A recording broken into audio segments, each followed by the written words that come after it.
Dang, it's hexy. It's starting to heat up here in Guderian's Blitzkrieg. We're just getting ready to enter the seventh turn, so we're just a little over halfway through the game. Well, right about the halfway point. We're into the week of 2 to 8 November of 1941. Still in Rasputitsa, which is slowing the German movement down. While they have created havoc for the Russians, and I do mean havoc because the Russians are right now on the run. I think they're about to hit a major supply bump. Or now they've taken a lot of the Russian supply dumps that the Russians haven't blown yet.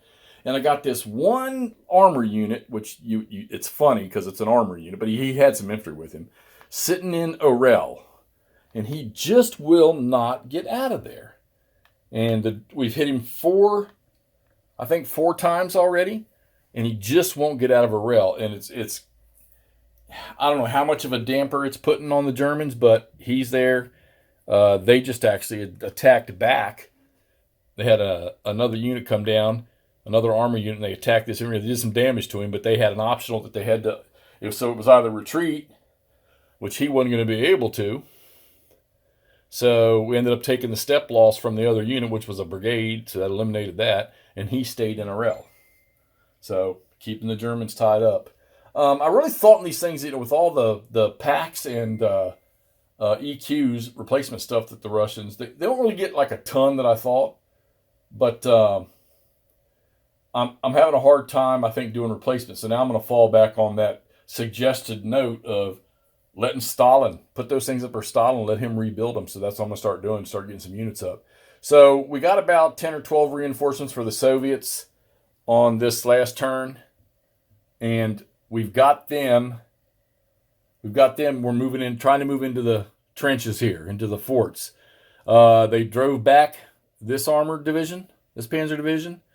They're not going to attack that one by himself, but they've got a few troops. They drove back this infantry division here that was sitting up on the edge, getting ready to cross the river into Kaluga, towards Kaluga, and got some guards units now rolling in. Okay, like I say, the Soviets have been blowing up dumps left and right. They even got a nice one on I think it was a 10 strength dump. They rolled a 6 on it and just got 100% destruction on it. They don't have issues with supplies. Once in a blue moon, I'll get a unit that gets trapped and can't reach a supply source. So, all right. So let's see where we've progressed here with the Germans. Like I say, they're not moving very far, and you do everything you can on roads. All right, so Vyazma is now owned by the Germans, and now they've got that road open, except for that one unit who's trying to get away. The Russians obviously are going to try to stall right. The Russians really need initiative badly. They need to get one up on the Germans in this next turn so they can. I haven't looked at the reinforcements, but they got to get some stuff into these front lines. So they own Vyazma. Get this camera up here. They own Spadimansk. They do not have Kaluga yet. We'll have to see how that fight goes. They've got Bryansk is now completely clear, so now we can start getting that railroad network booming in there. Only problem is this railroad network here, it's useless to even repair that because the Germans only get supplies in Smolensk or down here at Konotop.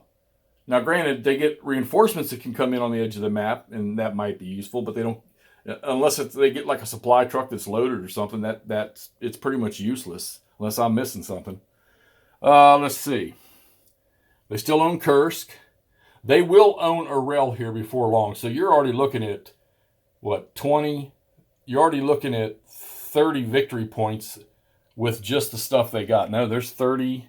You're looking at 40 right now between Vyazma, Spadimansk.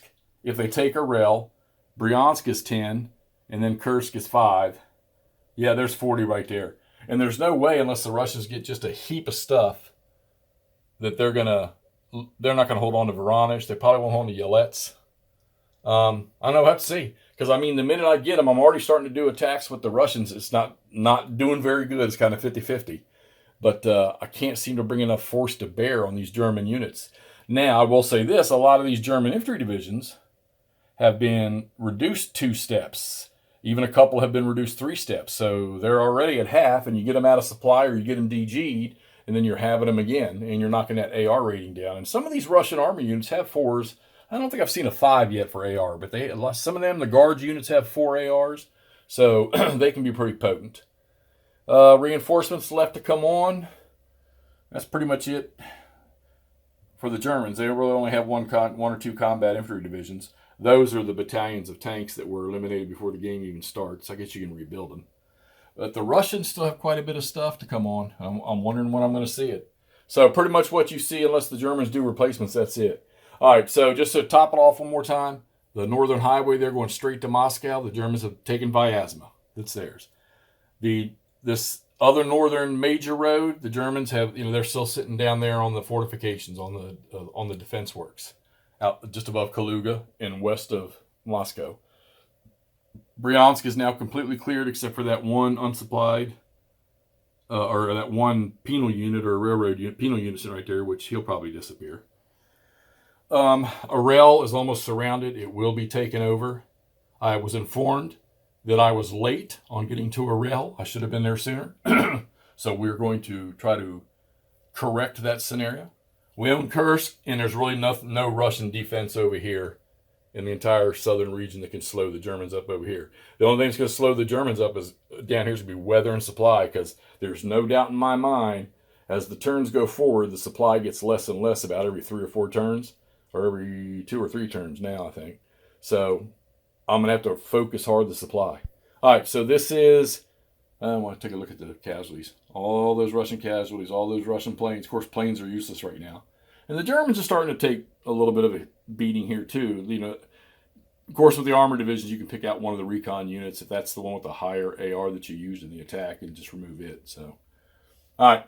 So this is Multi-Man Publishing, or the Gamers, Guderian's Blitzkrieg, the first one. We're playing the first edition rules. We're having a blast with it. And, yeah, I'm more than halfway through this one, and I'm not ready to pull it off the table. And you see over there, that table's empty. This week, Into the Woods, I'm hoping it shows up here in the next 48 hours. And I'll be on vacation all next week, so you know what's going to happen, what my plan is. All right, so let's get this thing up so y'all can see what's going on. Right now, the Germans are making headway, and the Russians are on their heels. All right, Sexy, we'll talk to y'all soon.